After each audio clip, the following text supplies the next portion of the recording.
Estás escuchando Táctica y Sistemas, un podcast de The Coach's Voice.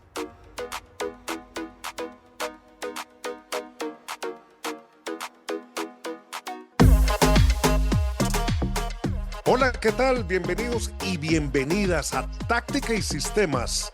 Ya lo saben, el podcast con el sello de Coach's Voice en español. Lo saluda Luis Fernando Restrepo. Hoy quiero comenzar mostrándoles un insight, contándole algunas infidencias en la producción de este espacio.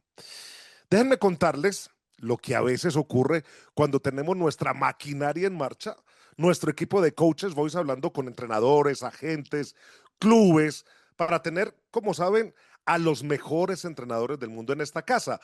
Por aquí pasan los que dejan huella en el fútbol del mundo.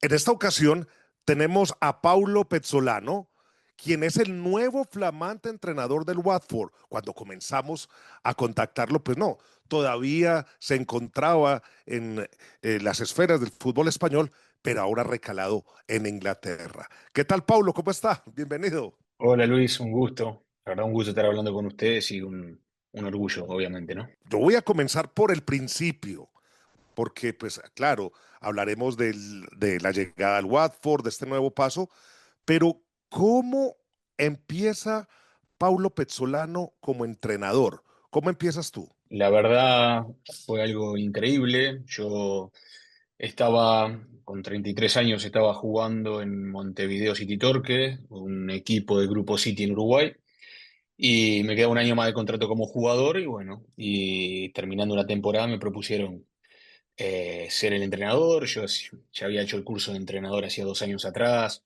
había hecho el curso de director deportivo, me gustaba mucho, me gusta mucho siempre aprender en todo sentido.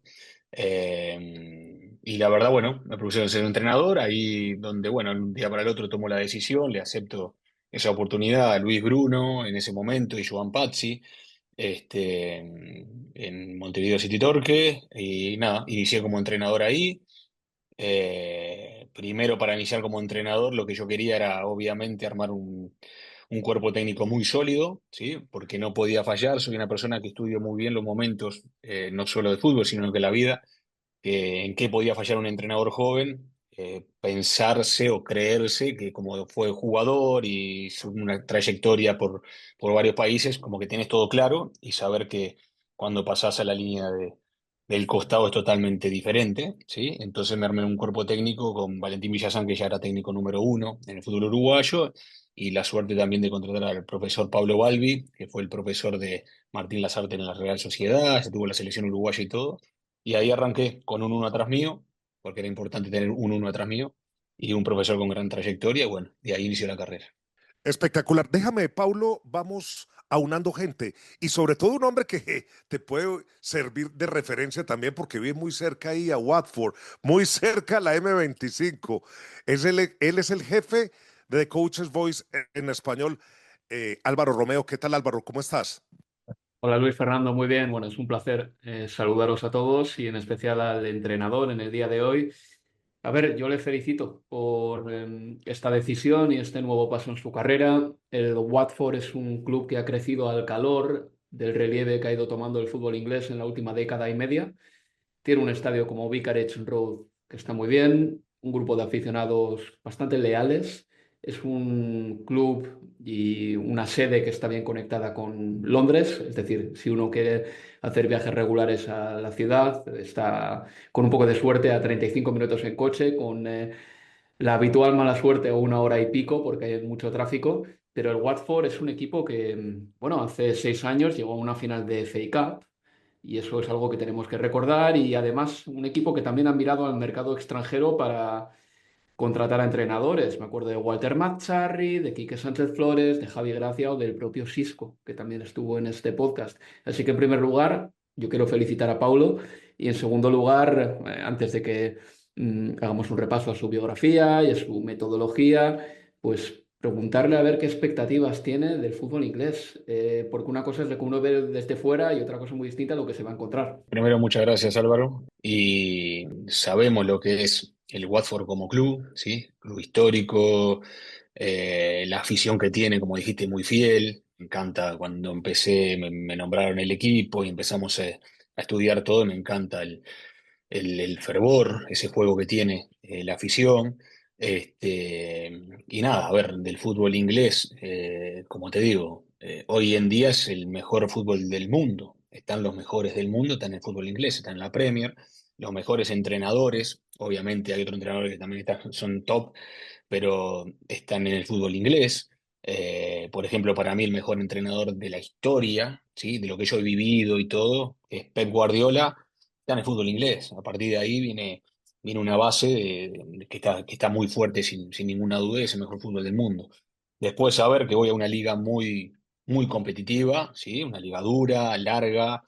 Tuvimos la experiencia acá en España, en la segunda división cuando ascendimos a Valladolid. También es larga y todo, pero allá todavía sube otro escalón de la dureza, de los equipos históricos que hay, de lo fuerte que se hacen en casa, de la liga física que es. Entonces, bueno, saber nada fácil en ninguna liga, es menos en esa, pero bueno, que yo considero y creo mucho en el trabajo. Nos ha ido bien en diferentes culturas, en diferentes países, esa rápida adaptación la tenemos, así que nada, lo más importante es el trabajo, el día a día y lograr los objetivos que tengamos que lograr. Bueno, y aprenderse también las canciones de Elton John, porque Elton John engalana todo el estadio, el hombre que fuese el propietario otrora de el Watford. Estamos hablando con Paulo Pezzolano en este podcast de Táctica y Sistema de Coaches Voice en español y voy a integrar a Héctor García, quien está en Madrid, es nuestro editor en jefe. ¿Qué tal, Héctor? ¿Cómo vas? Hola Luis Fernando, hola Álvaro y hola Paulo. Enhorabuena por esa contratación con Watford, un entrenador es de la liga, en una posiblemente para mí, como comentas, en el mejor fútbol del mundo actualmente. Y bueno, te felicito y ojalá te vaya todo genial a nivel profesional, a nivel familiar. Yo sí que quería comentar, porque cuando estábamos gestionando contigo la entrevista a Paulo, hablando con la gente, con tus agentes de prensa y demás, me comentaban, no, Paulo está haciendo viajes en Inglaterra de vez en cuando, va y viene, tú estás en Valladolid, estabas en Valladolid afincado, va y viene.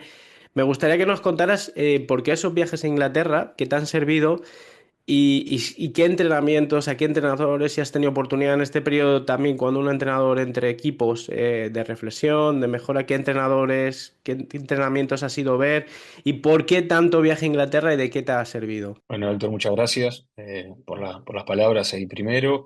Después, la verdad, estuve yendo mucho a Inglaterra este semestre. Primero que nada, porque tenía mi objetivo personal de profesionalizar el inglés, ¿sí? Lo tenía que seguir mejorando. Entonces estaba yendo con un profesor particular. Ya le mando un abrazo grande, John. Vive en Manchester, ¿sí? Y la verdad, iba 15 días a Manchester, 10 días, volvía para Valladolid con la familia, entonces aproveché, como estoy, quieras o no, estamos cerca, es un viaje de 2 horas y cuarto, y así, bueno, y así mantuve este semestre, vi muchos partidos de la Liga Inglesa, de la Premier, vi muchos partidos de Championship, porque a veces me quedaban cerca algunas canchas, iba, por momentos tenía que viajar a Londres, también iba a ver algún partido de algún equipo. Pero esto de Watford salió totalmente paralelo y aparte, llegó por otro lado, así que aproveché este semestre como estaba en Manchester. Bueno, tengo buena relación con la gente del Grupo City, mi primer equipo que acabo de decir, el Montevideo City Torque, es de ellos, comencé trabajando con ellos. Y bueno, con Joan Pazzi de por medio, generamos muy buena relación y todo. Bueno, pude ir a ver entrenamiento de Pep, que la verdad, una cosa es verlo de lejos, un entrenador que para mí, como te digo, para mí es el mejor de toda la historia, en todo sentido. ¿Por qué? Te lo explico rápido porque yo nunca había visto un equipo tan superior a los rivales como fue el Barcelona de él. Me podrán hablar, sí, que tenía buenos jugadores, que no, siempre fue superior. Ganando y perdiendo era superior. A veces no se le daba el resultado, pero dentro de la cancha era un equipo que era increíble. Entonces tuve la suerte de conocerlo, tuve la suerte de tener una cena con él, de estar en el entrenamiento, ahí viendo los entrenamientos con él ahí, y la verdad que fue algo espectacular y obviamente te llevas muchísimo crecimiento en todo sentido. Y nada, estando en Manchester aproveché mucho eso. Has mencionado ya varias veces tu inicio en el Torque City, este equipo que pertenece al City Group. Allí, pues, en algún momento sacaron al entrenador Y tú como jugador, pues empezaste como entrenador-jugador, que incluso en algún partido te cambiaste a ti mismo. Dijiste, no, ya salgo yo y entra otro. ¿Por qué no nos cuentas cómo fue esa fase de pasar Bueno, de jugador a entrenador de un momento a otro? bueno, fue una fase diferente, quedaban 4 partidos en el torneo, cuando digamos, tomamos la decisión de agarrar como entrenador. Yo pasé de un vestuario para el otro, sencillamente así. Y nada, me propusieron que esos 4 partidos, como yo me quería retirar dentro del campo y todo, a pesar de tener una carrera humilde y todo, me quería retirar dentro de la cancha, no quería pasar así nomás. Y me propusieron de esos 4 partidos que quedaban a ser entrenador y jugador. La verdad me parecía como una falta de respeto a los compañeros también. Entonces lo hice solamente el primer partido. ¿Tá? Que yo agarramos un miércoles y jugamos un sábado y lo que digo siempre, el mejor cambio que hice fue sacarme a mí mismo faltando 10 minutos y lo empatamos a la hora, ese partido. Así que fue el mejor cambio que hice. Y Al nada, menos el jugador no protestó, ¿no? No, no, no te no había protestó manera. el jugador que cambiaste. No había manera, me iba pateando las cosas, pero bueno. No, la verdad que fue una decisión muy buena. Yo soy una persona de mirar mucho para adelante. Yo como jugador podía seguir en el fútbol uruguayo, tenía ofertas de algún país cerca del fútbol uruguayo y todo, pero a ver, podía jugar 3, 4, 5 años más, sí, sin duda, pero soy mucho de mirar para adelante. Se me abría una oportunidad muy grande en mi vida, ¿sí? En algo que a mí me apasiona y me gusta. Y ahí donde tomé la decisión y inicié como entrenador en el Torque City. La siguiente temporada, Paulo, te tocó llamar a todos tus compañeros para hablar con ellos y tratarlos de aunar para conseguir el ascenso. ¿Cómo fue eso? Porque es que es muy difícil. Ya hemos hablado en varias ocasiones aquí en este podcast de los jugadores entrenadores y esa fase de poder aunar al equipo alrededor de un asado y decirles, hombre, luchemos todos a pesar que yo ya soy el entrenador, es difícil. ¿Cómo fue eso? Bueno, fue la decisión más difícil que yo tuve, obviamente, y la más difícil que voy a tener en mi carrera, ¿no? ¿Por qué? Porque pasar de tener compañeros y yo después tengo que tomar decisiones, yo tuve que sacar a 14 compañeros, ¿sí? Después de esos 4 partidos. Y bueno, lo que hice fue llamar a uno por uno, ¿sí? Obviamente, intentar, que es muy difícil para el jugador, separar el jugador de la persona, ¿sí? Hubieron compañeros que yo todavía sigo hablando y me junto y tomo un café con ellos. Hubieron otros compañeros que lo llevan a lo personal, que no lo querés. Bueno, pero a mí, yo lo que estaba sacando era el jugador para mi modelo, el estilo de ese jugador no entraba y bueno, personalmente fui diciéndole a uno por uno que no iba a continuar. Obviamente a algunos les gustó, a otros no, es normal, es fútbol y va a pasar siempre, pero lo más importante para mí era decírselo personalmente a cada uno y bueno, eso fue lo más difícil porque una cosa que es difícil siempre sacar a un jugador o avisarle que no va, o decirle que no está dentro de los planes, otra cosa a tus ex compañeros que conviviste un año dentro del vestuario, que pasaste momentos lindos, momentos feos, comiendo asado y era un compañero más. Y bueno, fueron las decisiones más duras. Pero nada, la verdad que, como te digo, con el cuerpo técnico que armé, me facilitaron mucho, ¿sí? Tenía gente de experiencia. Y nada, lo más importante era que en el grupo mismo y todo podía ser el estilo de juego que yo consideraba y creía y el que me gustaba más. Y bueno, y así fue. Entonces en el año, cuando comenzamos el año y todo, la verdad que conseguimos el objetivo que era llevarlo a Primera División, al equipo de Grupo City. El objetivo era llevarlo en 2 o 3 años a Primera División y lo logramos el primer año y 4 o 5 fechas antes y haciendo un muy buen fútbol, que era lo que más me importaba a mí, ¿no? Pablo, comentas eso, ¿no? Esto es un poco, se habla mucho de los entrenadores, habláis mucho de la gestión de grupo. Vas haciendo tu manual a lo largo de tu carrera, pero tú ahí tienes que hacer el manual de un día para otro. ¿Cuánto fuera del entorno del fútbol te llevas a casa para gestionar esa situación también a nivel de familia? Intentar que eso no afecte, porque es muy complicado el decirle a un compañero, ya no cuento contigo. Esa gestión de grupo es casi, hiciste un máster de un día para otro, ¿no? Sí, sin duda. Es duro, pero bueno, está dentro de la profesión. Y lo que tuve era eso, que era algo durísimo que me tocó así. Entonces después, lo otro sigue siendo duro, pero no tanto como ese momento, ¿no? Porque estás sacando a tus compañeros. Pero en sí, después, cuando me toca agarrar Liverpool en Uruguay, también reforcé el equipo con jugadores de experiencia algunos y hasta algunos que te recomendaban a no llevarlo porque eran complicados. Entonces yo tengo muy buena relación después pasamos con Liverpool Uruguay, con el presidente Palma, y cuando le nombraba a los jugadores me decía, pero es muy complicado, ese vestuario va a ser complicado, porque yo le nombraba 4 o 5, y cómo era lo ideal para mí. Estoy comenzando y qué mejor máster que este, que traerme estos jugadores complicados, quédate tranquilo, a mí me gusta gestionar y soy una persona que creo mucho, la verdad, que estás constantemente negociando vos como entrenador, ¿sí? Yo estoy negociando que crean en mi modelo constantemente. Le tengo que hacer creer que es el mejor modelo para ganar y para conseguir los objetivos y para que ellos se luzcan como jugador individualmente también. Entonces, todo ese tema de ir negociando y todo, a mí siempre me gustó. Desde los 22, 23 años yo leo libros mucho de empresarial, ¿sí? Siempre me gustó, ¿sí? Entonces, eso me ha ayudado mucho también. Me ha ayudado mucho. ¿Por qué? Porque estás constantemente con el jugador, es como si fueran tus hijos, estás constantemente negociando, ¿no? Tratando de convencerlos, tirándole la oreja cuando está mal, abrazándolo cuando está bien, cuando necesitan el abrazo. Y para mí, como te digo, la gestión. A mí me encanta que el equipo juegue bien, me encanta así trabajar día a día en lo táctico dentro de la cancha, me apasiona, es lo que más me gusta, pero también me gusta el tema de gestionar un plantel, gestionar un vestuario, gestionar individualmente, y no solo eso, gestionar un staff. Vos llegás a staff como cuando llegamos a Cruzeiro, a Pachuca, staff muy grande, y vos tenés que estar negociando y convenciendo a todo tu staff para que ellos sigan empujando el carro, para los jugadores, el dueño, director deportivo, presidente. Entonces eso es fundamental en un entrenador. Entonces, cuando terminás viendo todo lo que lleva, la gestión es un 99% del entrenador. ¿Por qué? Porque sin la gestión vos no convencés en el juego, ¿sí? A veces no sabemos que la gestión es hasta convencerlo dentro de la cancha que es lo mejor para el equipo o del estilo que está jugando. Vos lo estás convenciendo, eso ya es gestión.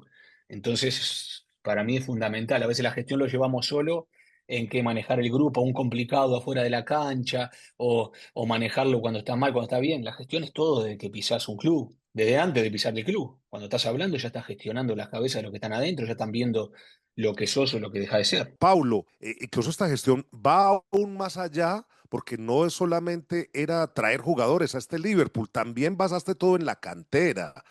¿Y cómo se gestiona precisamente esa cantera? Porque los otros, bueno, son jugadores que ya son profesionales, pero ya lograr gestionar todo y basar esta campaña de Liverpool, que fue increíble porque pues lo hiciste campeón cuando era muy difícil, en 2 años cambiaste todo eso. ¿Cómo fue gestionar desde la cantera? Bueno, somos un cuerpo técnico y trabajamos con muchos jugadores jóvenes. ¿Qué pasaba ahí en ese Liverpool? Que nosotros, uno de los jugadores o dos jugadores que venían a Liverpool, eran jugadores que salían de la cantera, eran jóvenes todavía, pero eran jugadores muy complicados que le había ido mal en otros lados por comportamientos, por cosas. Entonces yo lo tomaba ahí como jugadores grandes, entre comillas. Pero sin duda que el trabajo de la cantera es fundamental. Yo ahí en Liverpool, a nosotros. Bueno, Palma creyó mucho en el modelo, creyó mucho, yo fui capitán de Liverpool un par de años atrás, entonces, nada, es como que me dio la llave de lo deportivo, apoyándome en todo, entonces agarré la parte del modelo de juego y gestión de todo el club, ¿sí? Nosotros bajamos un lineamiento de metodología para todo el club, ahí Liverpool cambió, era cambiar drásticamente la historia de Liverpool, un club de 100 años, le estaba cambiando el modelo a totalmente lo opuesto a lo que hacía. Liverpool siempre fue un equipo de contragolpe, un 4-4-2 cerrado, jugadores rápidos por fuera, un equipo sólido, fuerte. Eso siempre fue Liverpool en su historia. Pero bueno, Palma se apoyó en lo que quería cambiar, en la idea que teníamos. Y ahí Liverpool cambió drásticamente. Conseguimos el primer título de la historia de Liverpool, con muchos jugadores jóvenes del club, porque se trabaja muy bien en la cantera, siempre se trabajó muy bien en la cantera. Y la verdad que eso fue y es un orgullo, porque después de ahí Liverpool conquistó, no sé si 6, 7 títulos más, desde que nosotros nos fuimos hasta ahora. Entonces creo que le cambió y hoy en día el hincha de Liverpool, el paladar del hincha de Liverpool, es que los entrenadores jueguen un buen fútbol desde abajo, de la salida del colero, un juego asociativo, pero también vertical cuando se tienen los espacios.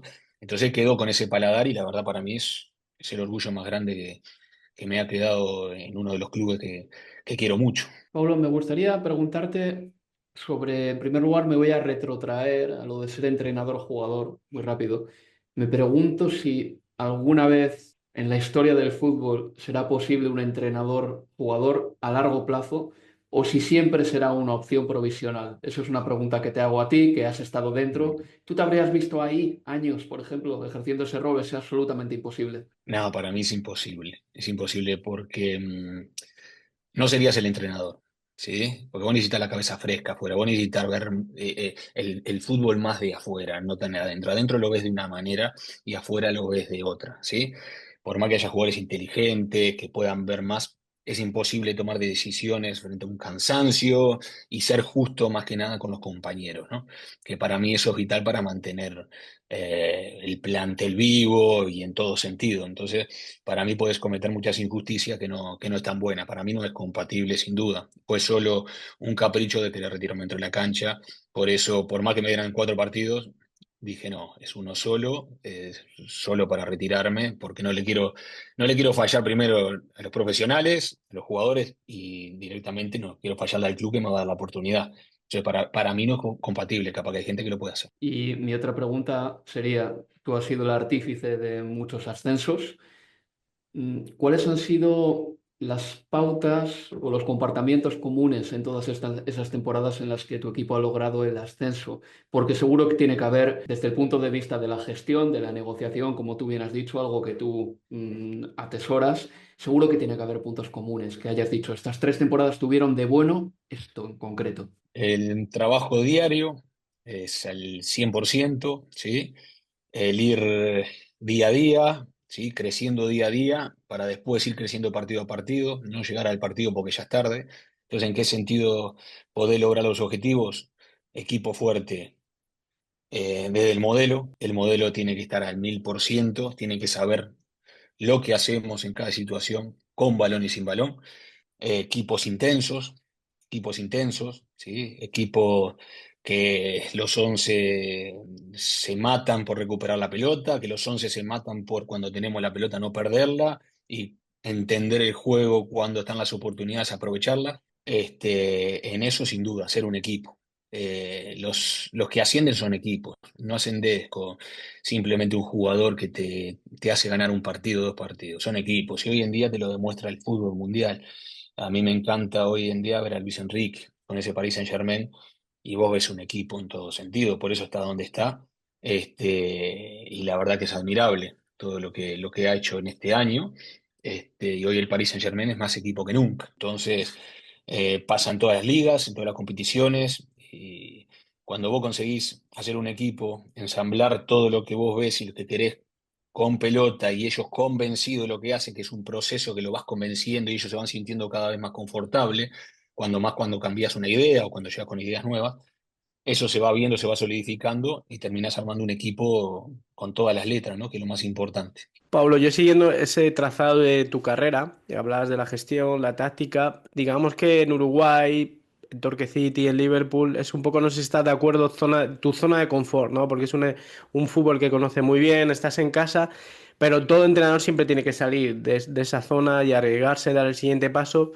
Y tu siguiente paso fue Pachuca, fútbol mexicano, con todo lo que se supone, toda la presión, el escenario, el fútbol mexicano, con todo lo que hay alrededor de aficionados, medios.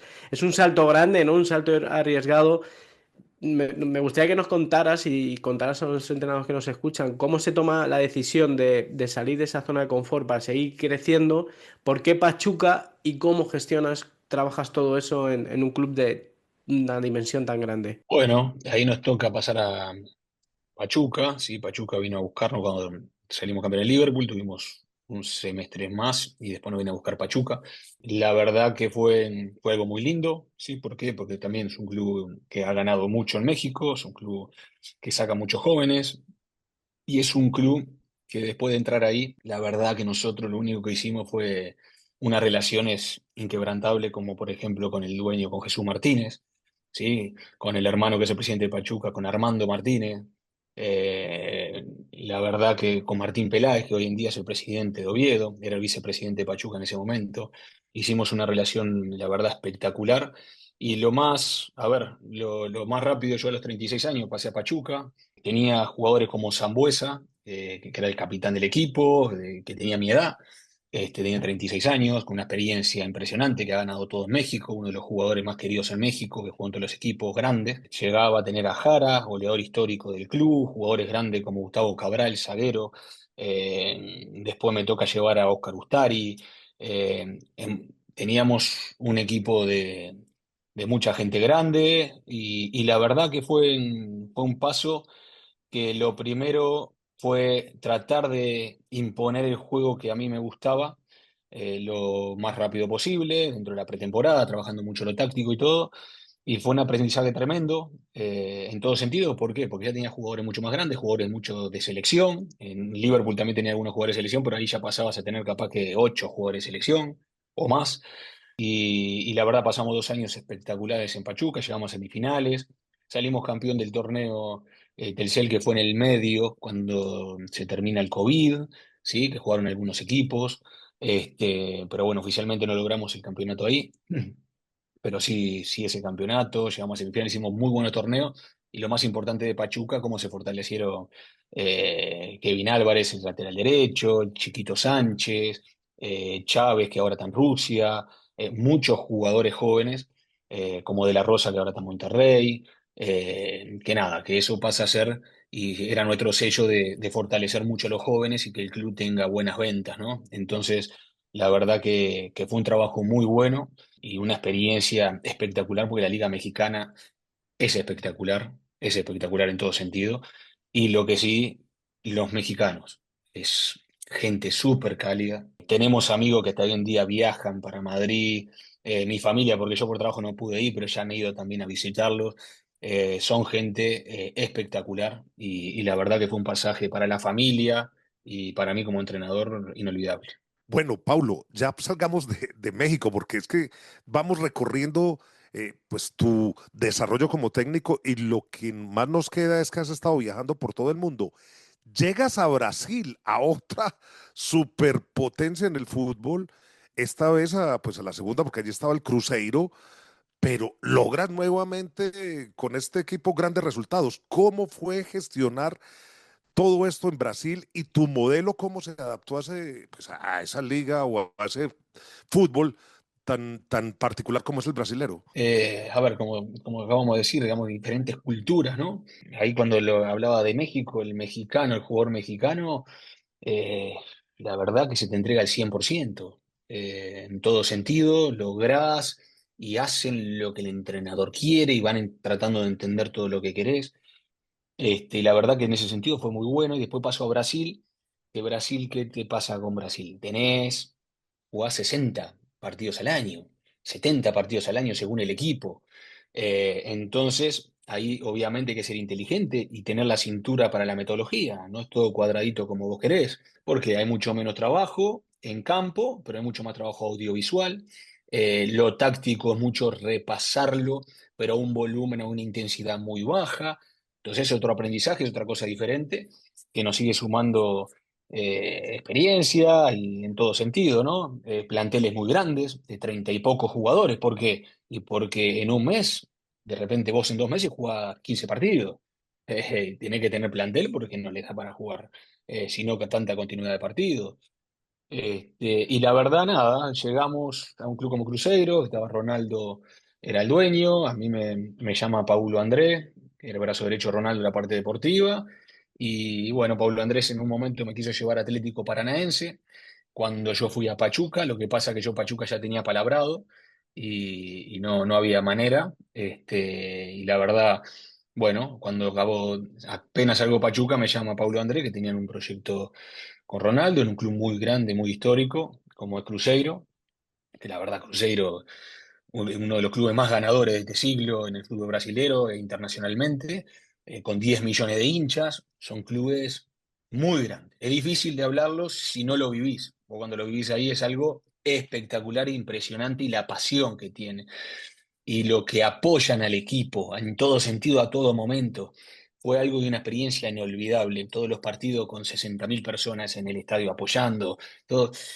Es impresionante. La pasión que hay en Brasil es impresionante y la verdad que fue una experiencia espectacular. ¿Por qué? Porque logramos un juego que en la cabeza del promedio de la gente de fútbol, de experiencia, de la gente mismo que trabajaba en el club en su momento, que era imposible poder hacer el modelo de juego en esa liga. ¿Por qué? Porque vos querías mucha intensidad, querías mandar con pelota cuando las canchas, allá en Brasil vas al norte, llueve muchísimo, tienes una cancha casi inundada en una Copa do Brasil, o mismo en algún equipo que llovió mucho y no se suspenden porque tienen tanta continuidad de partido que se juegan, que habían canchas que no se iban a poder hacer, papá, y rompimos ese mito, y para mí es otro orgullo que hemos conseguido, porque era un equipo súper intenso, trabajamos una intensidad impresionante que a los jugadores al principio, te lo dicen hoy en día que tengo relación con ellos, que dudaban. ¿Por qué? Porque esa intensidad no sabían si se podía aguantar con tanta continuidad de partido, y lo fuiste ganando día a día, lo que hablábamos hace un rato del modelo, lo fuiste ganando día a día, se fueron cada vez más convencidos de lo que era lo mejor, ¿sí? Y la realidad que conseguimos un fútbol impresionante, logramos el ascenso más rápido de la historia del fútbol brasilero, que en el fútbol brasilero tuvieron equipos como Cruzeiro con su historia muy grandes. Nosotros ese año decían que era la segunda división más difícil de la historia de Brasil. Teníamos a Gremio, Bahía, Vasco da Gama, Sport Recife, muchos equipos, Chapecoense, muchos equipos muy fuertes que tendrían que estar en primera división y estaban en segunda división, y logramos el ascenso más rápido de la historia en el fútbol brasilero, jugando de una manera impresionante, con una intensidad impresionante.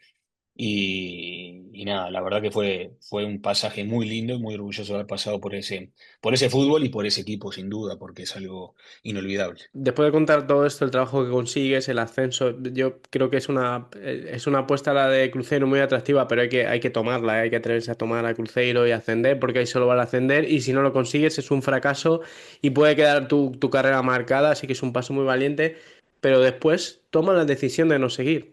¿Por qué?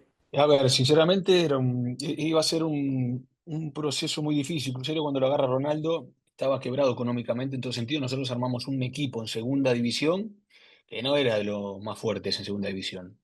Éramos uno de los mejores 6 equipos, ¿sí? Había equipos mucho más fuertes y económicamente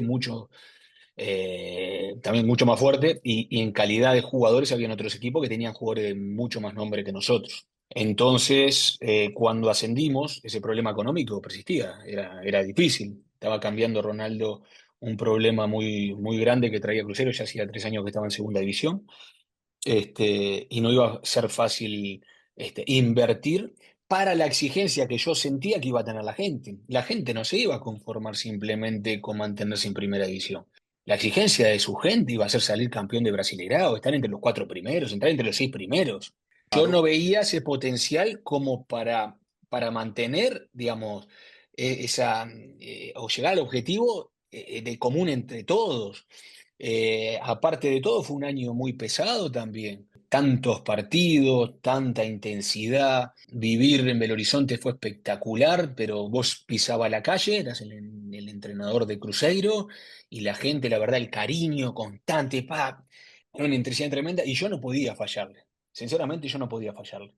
Entonces, no podía fallarle ni a Ronaldo, ni al club, ni a su gente, porque sentía que iba a ser mucho más duro de lo que al final fue, porque después en ese año pasaron 4 entrenadores. Allá en Brasil hay mucha intensidad, hay mucha presión, es un fútbol muy, muy diferente. Entonces yo tomo la decisión de salir. Bueno, yo iba a salir ahí a final de temporada, pero ellos mismos, hablando y dialogando, tomamos la decisión de que mientras buscaban un entrenador acorde al modelo que ellos querían, para continuar lo que habíamos hecho nosotros, necesitaban un tiempo, que no me vaya tan rápido, entonces decidimos jugar el Campeonato Minero. ¿Sí? Yo no llegué a dirigir en primera división en Brasil. Llegó a dirigir el Campeonato Minero. El Campeonato Minero estamos hablando que son capaz que 15 partidos. Y bueno, tomamos la decisión que cuando terminara el Campeonato Minero, ahí salíamos nosotros, y bueno, por respeto mismo a Ronaldo, por la oportunidad y por todo, obviamente le dijimos que sí, esperamos hasta terminar, que ellos conseguían el entrenador.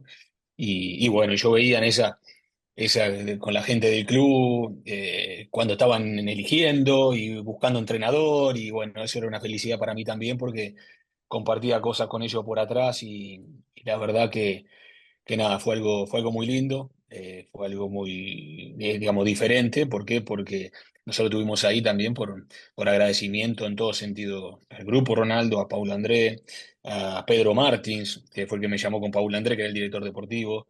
Este, entonces fue un agradecimiento y la verdad que muy, muy contento. Yo voy a dejar la siguiente fase de tu carrera, pues, para preguntas de Álvaro y Héctor, porque me imagino que ellos sí están allí en la primera línea, porque es el paso al Valladolid. Y es un paso que de pronto, pues muchos encontrarían algo curioso, por decirlo de alguna forma, porque llegas cuando el equipo va prácticamente para el descenso y en una situación muy difícil. Yo arranco con esta pregunta y dejo a Álvaro y a Héctor para que exploremos el paso tuyo por Valladolid. ¿Por qué lo tomaste? ¿Por qué asumiste ese riesgo, Paulo, sabiendo que Valladolid pues estaba en una posición muy desventajosa? Yo salgo de Cruzeiro, ¿sí? Y la verdad, y a veces piensa, como era el grupo Ronaldo, ya tenían todo arreglado. No, no, no, no existía nada.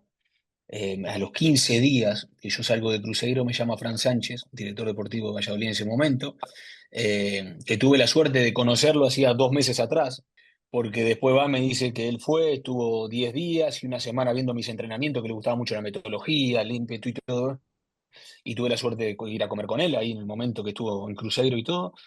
Y nada, que habían sacado al entrenador y nada, que era la apuesta que ellos querían hacer, que era yo, y que Ronaldo también estaba convencido, que él estaba convencido, y que todos. Y bueno, era un momento duro, como decís vos, pero a veces en la vida hay que tomar decisiones, ¿sí? Y cuando te viene a buscar un club como Cruzeiro, con su historia que tiene, un equipo de primera división, cuando te viene a buscar un director deportivo que ya te conoció, el dueño del club que convivió contigo todos esos momentos espectaculares, claro, te deja la tranquilidad que vas a poder ir implementando lo que vos querés y vas a trabajar de una manera buena. Y la verdad que la decisión, cuando me llaman y todo, mirá, me habían llamado en esos 15 días, yo apenas salgo Cruzeiro, me llamaron equipos mexicanos muy fuertes, económicamente en todo sentido, otros equipos brasileros, equipos de Medio Oriente, económicamente muy fuerte también, equipos grandes de otros países en Sudamérica, pero yo dije, recién salí, voy a descansar, fue todo muy rápido, yo apenas salgo empiezo a recibir llamadas, propuestas, ta.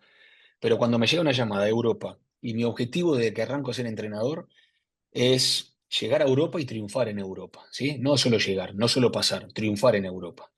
Entonces, cuando me llama un equipo así, con el dueño que te conoce, el director deportivo que te conoció, y bueno, era una decisión obviamente arriesgada, pero nada, lo vi como una gran oportunidad en todo sentido y venir a un club tan histórico y tan lindo como Valladolid, era imposible decir que no. Sí, dices, Pablo, un sueño bonito, pero claro, llegas, si no me equivoco, faltaban 5 jornadas para el final de temporada. ¿Son 5? ¿Cuántas? 10 10 jornadas. jornadas. 10 jornadas. Era más. Pero el equipo estaba, o sea, estaba en puesto de descenso, era un equipo que todo el mundo ya vislumbraba y tú le das ese ánimo, peleáis mucho, si no recuerdo mal, recuérdamelo, pero al final no se consigue Sí. ese objetivo. ¿Cómo vives ese momento de llegar, arriesgar tanto, el equipo casi da la sensación de que se iba a salvar y al final no se consigue? ¿Cómo vives eso y el tener que pensar y te quedas? Es decir, tenías ofertas, puedes haber dicho, bueno, he venido aquí, no lo he conseguido, pero Ujú. decides quedarte para arrancar desde segunda división. Sí, a ver, la propuesta era, ya era de inicio, eran los 2 años, pase lo que pase, porque en la tabla de posiciones, Valladolid no estaba en zona de descenso, pero se venían rivales muy duros y se pronosticaba algo muy difícil, ¿tá? De salvarlo, mismo por cómo estaba el plantel, el equipo en ese momento, por cómo estaba el vestuario, por muchas cosas extra que no, obviamente que no se ven de afuera. Iba a ser algo muy complicado, ¿tá? Pero yo lo agarro convencido que se podía lograr. El objetivo era hacer entre 39 y 41 puntos, logramos hacer 40 puntos. Yo creo que en 40 puntos muy pocos equipos en la historia del fútbol español han descendido, pero bueno, nos tocó a nosotros. Hasta los últimos 3 4 minutos estábamos en primera división. Así que nada, estuvimos dentro de las expectativas, dentro de los puntos que se podían lograr. Obviamente, si podías conseguir más, era espectacular. ¿Qué pasó? Nosotros llegamos, empatamos con Mallorca, que nos empatan en el minuto 94, después le vamos a ganar al Villarreal de Quique Setién de visita 1-2, ganamos al Girona de local 1-0, y después vamos a Valencia de visita, que ahí teníamos un partido controlado que se nos va el partido, y era un rival directo en ese momento. Y ahí el equipo lo sintió por cómo fue el resultado, por cómo fue el momento que perdemos el 2-1 cuando íbamos ganando 0-1. Y bueno, ahí nos costó levantarlo de nuevo al equipo. Físicamente venían ya muy golpeados en el año. Faltaba esa respuesta que a mi entender tienen que tener los equipos en esos momentos. Y bueno, conseguimos, le ganamos al Barça de Xavi, que salieron campeones en esa liga. Conseguimos resultados muy importantes, pero bueno, los rivales directos, que es lo más importante en esta liga, no se pudieron conseguir esos resultados, que bueno, fue lo que no nos dio esos 3 minutos, ese punto que necesitamos para salvarnos. Pero el trabajo en sí, para cómo se venía dando todo, por cómo venía todo, no había sido tan malo. Obviamente termina siendo para afuera muy malo por el descenso, obviamente, ¿no? Pero bueno, estaba decidido continuar, había una oferta también del exterior de nuevo, ¿sí? Tuvimos la suerte que cuando pasamos por México, en Brasil, que marcamos algo que siempre, cada que se va un entrenador en Brasil, somos los primeros que te recibimos la llamada, equipos muy importantes, muy grandes. En México lo mismo. Entonces, nada, decidimos seguir, sabíamos que iba a ser un año difícil. ¿Por qué? Económicamente un golpe duro. Venía sufriendo el club temas económicos muy duros, y sabíamos que no íbamos a tener los equipos, no íbamos a ser de los equipos más fuertes de la segunda división, que eso para afuera el Valladolid por su historia en segunda división tiene que ser el más fuerte. Claro, porque la gente lo pide, porque así es su historia. Pero como plantilla teníamos una de las mejores 7, 8. Pasa que económicamente había un par de jugadores que te la subían más de lo normal. Entonces, bueno, decidimos quedarnos y fue un año largo, pero termina siendo maravilloso con ese ascenso, con también en España con clubes tan históricos en segunda división, y conseguimos un ascenso espectacular faltando 2 fechas, fuimos el primer equipo que ascendió y nada, termina siendo un año muy lindo. Y Pablo, me gustaría saber cómo se recalibran los objetivos una vez se baja a segunda división, porque, a ver, he estado mirando la alineación de la jornada 38 del descenso y la primera jornada de la segunda división inmediatamente, ¿no? De 3 meses. Y veo que solo coinciden dos jugadores de ese once titular entre un partido y otro. Luego no sé si durante la temporada ya pudiste incorporar a más efectivos y realmente pudiste tener la plantilla que quisiste, y sobre todo cómo se recalibra todo eso, los objetivos, cuánto tienes que hablar con los jugadores, cuánta valor o cuánta labor de persuasión hay para que no se vaya gente importante que seguramente diga, oye, yo quiero encontrar mi futuro en otro sitio. O sea, ¿cómo es ese verano en general cuando un equipo baja a segunda división? Complejo, porque jugadores que se quieren ir a otro equipo de primera división. Sabés que acá cierra el periodo de pases y cerraba el periodo de pases después de la cuarta fecha, creo. Entonces la primera fecha, y nosotros como íbamos a contratar muy cerca de los últimos días, porque estás esperando jugadores que resuelvan en otros equipos a ver si los podés traer al último momento. Entonces arrancás jugando con muchos jugadores, como iniciaron algunos jugadores de promesas, ¿sí? Muchos jugadores jóvenes también que se fue fortaleciendo mucho. Y nada, son momentos duros porque hay muchas decisiones, no depende de vos y vos tenés que estar trabajando, pero vos sabés que arrancás a trabajar con un plantel que después terminan siendo 10 o 12 jugadores menos porque algunos iban a ir, porque algunos fueron vendidos, y después que te llegan 6 7 jugadores de afuera, entonces vos vas trabajando, ya vas encarando la primera fecha, pero sabés que va a haber mucho movimiento, pero bueno, enfocado en lo que tenemos hoy, enfocado en el plantel que tenemos hoy, trabajar mucho y bueno, mientras van llegando los vas mechando, si van saliendo, van saliendo. Jugadores que no querían continuar definitivamente porque querían estar en primera división, lo ibas apartando un poco porque ellos mismos se querían apartar un poquito, pero nosotros queríamos gente comprometida para lograr el objetivo que era el ascenso. Y la verdad que nada, fueron experiencias nuevas, diferentes, pero sí había que estar ahí porque había que nada, que poner la espalda y enfrentar esa situación del club después de un descenso, y había que llevarlo al lugar que se merecía de nuevo. Pablo, antes de entrar ya con las preguntas finales, sobre todo de tu estilo y tu modelo, pues yo quiero hablar de esa temporada en la cual llegas a primera, el equipo no funciona, no te dan los refuerzos y tú pues necesitas quedarte en la ciudad, convivir. ¿Cómo fue esa temporada o cómo fue ese lapso de tiempo en el cual se pusieron las cosas prácticamente de espaldas? Después de lograr el ascenso, Sí, a ver, Ronaldo tuvo ahí se tuvo una multa muy grande el club económicamente y eso afectó mucho en las incorporaciones. No se pudo hacer las incorporaciones que estábamos pensando.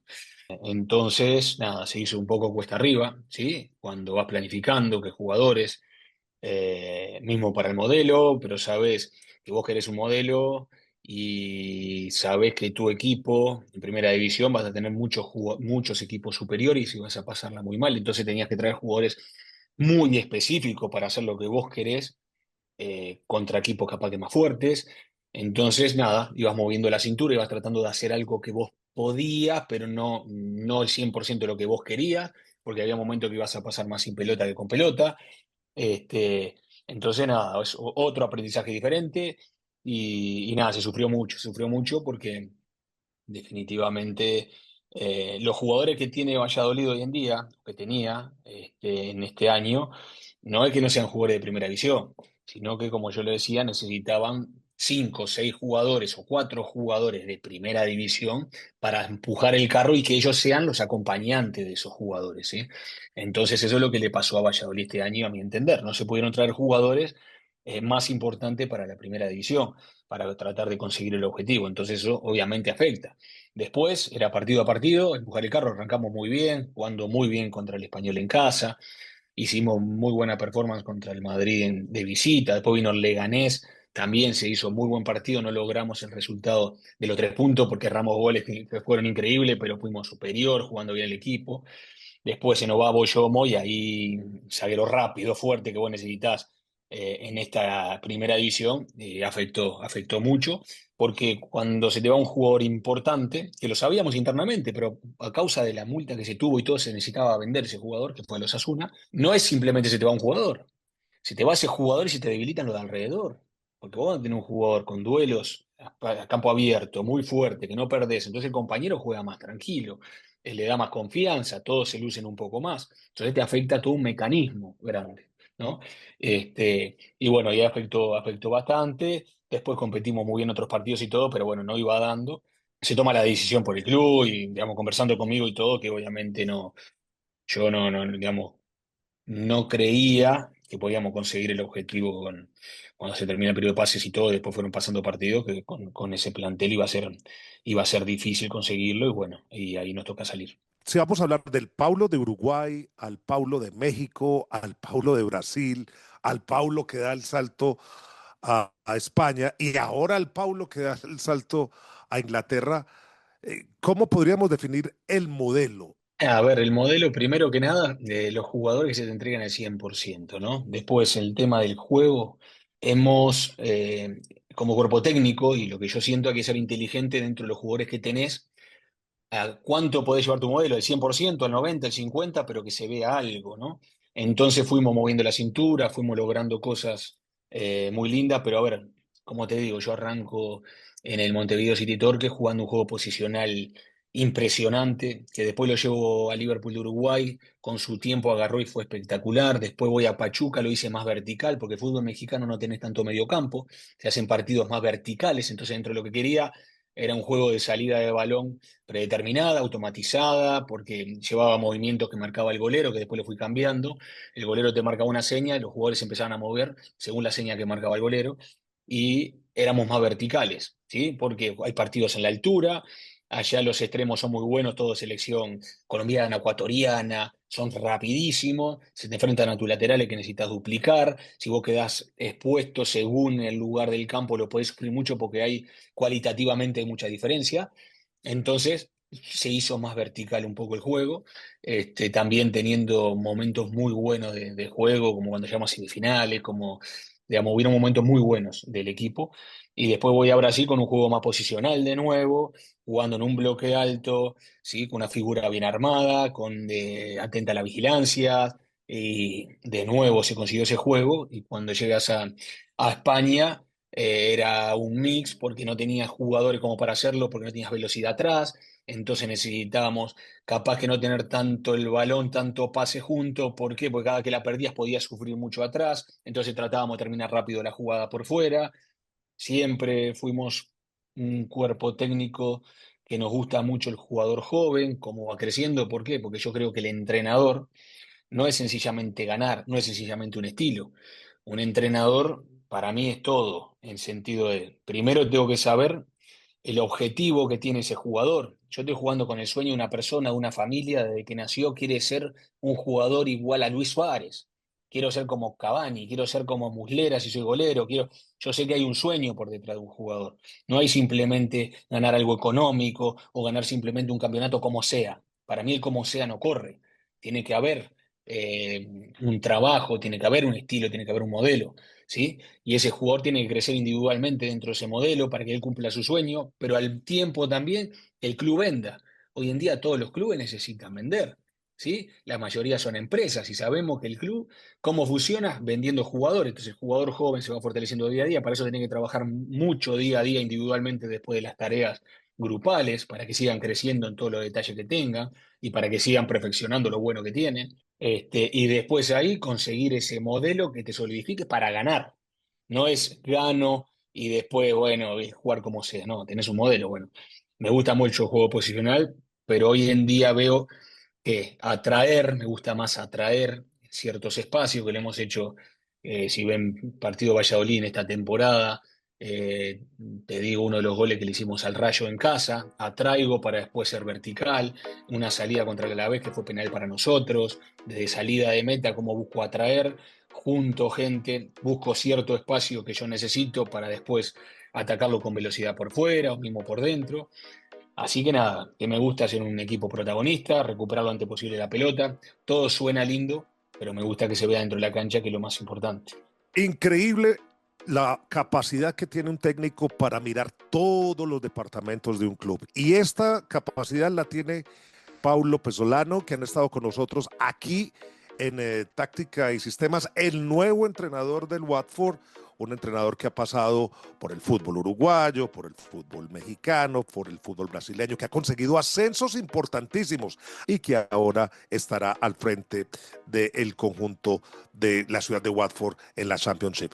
Muchísimas gracias, Paulo, por estar con nosotros. Muchísimas gracias a ustedes. Un abrazo grande, ¿sí? Luis, Héctor, Álvaro, un gusto y siempre las órdenes. Ahí está, Paulo Pesolano con nosotros aquí en Táctica y Sistemas.